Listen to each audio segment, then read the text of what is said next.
Hi guys, welcome to my channel one more time. And let's see, today I wanted to talk to you guys about the art of deception. Now, do you guys know that the enemy will do almost anything that he can to deceive you? He will do almost anything to distract you from your worship time, from your prayer time. He will use your family. He will use your job. He will use your bills. He will use some simple things that, well, people won't say bills are simple. I mean, yeah, it's important that we pay our bills. But remember first and foremost that God already warned us. Give me everything. Take your burdens to me and I'll carry it for you. I will fix it for you. Ask me for it and I will give it to you. He already told you that. With the faith that you have in you as a child of God, you already know that anything you ask God for, He's going to give it to you. If it is the right thing for you.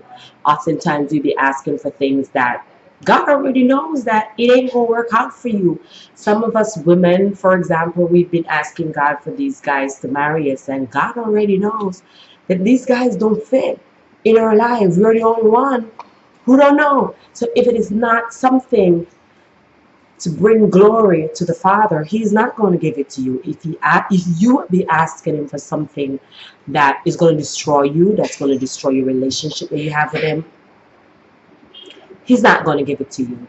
So if you be asking for something and you realize that you're not receiving it, if you've been asking like, God, could you please just give me this guy, let him marry me, or could he just give me this job, or could he just give me a raise? Whatever the reason is, God already knows why He hasn't given it to you as yet. So just hold on. Don't rush it. Don't stress it. Wait.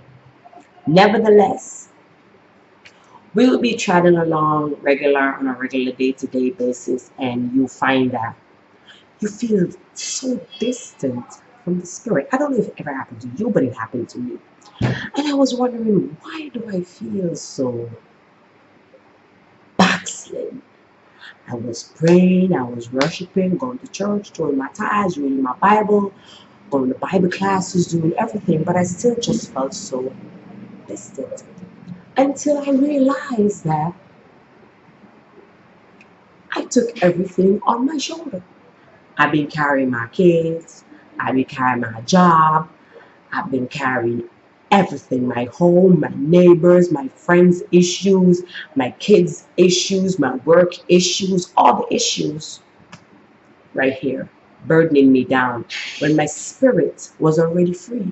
God already gave me freedom, and I picked all these things up, sucked them up like a sponge, and it distracted me. And this is what the enemy does. He deceives you by allowing you to believe that these things, they're so important that you can't stop but think about them. You can't, you go to your bed, you be thinking about, oh my gosh, what I'm going to do at work tomorrow. Oh my gosh, what I'm going to do about Deborah. Oh my gosh, what I'm going to do about my child. Oh, and you just be carrying the whole weight. And yet you pray, you go to your bed, oh merciful, merciful Father, I love you, thank you, bless you, this, that, blah, blah. You pray, but then you lost connection, because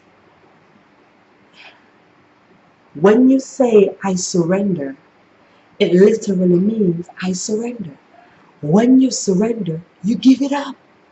I'm not saying that you don't go to work. Of course you're going to go to work. Of course you're going to care for your kids and talk to your kids and mentor your kids. But then when you take it on as a burden, and that's what the enemy uses and deceives you, he makes it become a burden to you now. So now, whenever you think about your kids automatically, you just drop them in your spirit, and it just separates you. It separates you from your joy that God gave you. It separates you from, especially if your kids are giving you some trouble. If you've ever had kids that just give you some trouble, you know what I mean. The kids, they just be doing some stuff out of the way for no reason. You'll be wondering, you'll be sitting there wondering what in the world is wrong with these kids, why they don't do this, why they can't just do what you tell them to do. But at the end of the day, you realize that half the things that your kids do, they're not in control. Oftentimes when I say this, even my own sister, she tells me that I'm crazy. But I learned the scripture a year back. Yeah, a year back. I learned the scripture. I've been reading it over and over and over and over again and saying, look, one day it came to me. The weapons of our warfare are not carnal, but mighty through God to the pulling down of stronghold. If you have a situation with an individual, you don't have a situation with an individual, you have a situation with a spirit that is attached to the individual. Now, if you have a child, and your child keep doing this thing over and over and over again, and it's an ungodly thing, and we know what ungodly things are. You see, there's a spirit that's attached to the child that you need to get down and fast and pray to get rid of that spirit, because yes, you can ban that spirit from your child. So oftentimes we forget that the issue is not the individual, but the issue is actually the enemy. We all have one neutral enemy, and he does the same thing over and over again to each and every one of us. Your sister is not your enemy, your brother is not your enemy, your child is not your enemy, your neighbor is not your enemy, your boss is not your enemy, your supervisor is not your enemy. These people, they aren't your enemy. We have one enemy, and we know it. He's Satan. He's all of us enemy. Once you're a child of God, Satan is your enemy. And what he does, he has an